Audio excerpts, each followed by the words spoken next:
दोस्तों, एक हकीम से पूछा गया कि ज़िंदगी में कामयाबी कैसे हासिल होती है।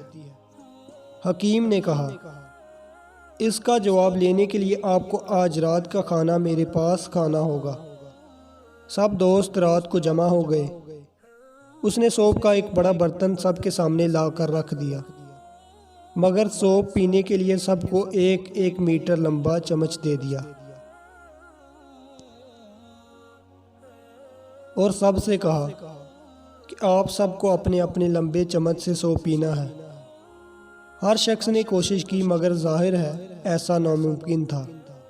कोई भी शख्स चम्मच से सौंफ नहीं पी सका और सब भूखे ही रहे। सब नाकाम हो गए।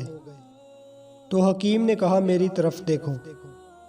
उसने एक चम्मच पकड़ा, सौंफ लिया और चम्मच अपने सामने वाले शख्स के मुंह से लगा दिया।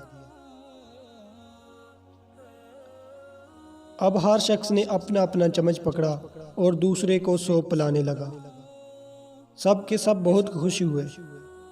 सौंफ पीने के बाद हकीम खड़ा हुआ और बोला, जो शख्स ज़िंदगी के दस्तरख्वान पर अपना ही पेट भरने का फैसला करता है वो भूखा ही रहेगा, और जो शख्स दूसरों को खिलाने की फ़िक्र करेगा वो खुद कभी भूखा नहीं रहेगा।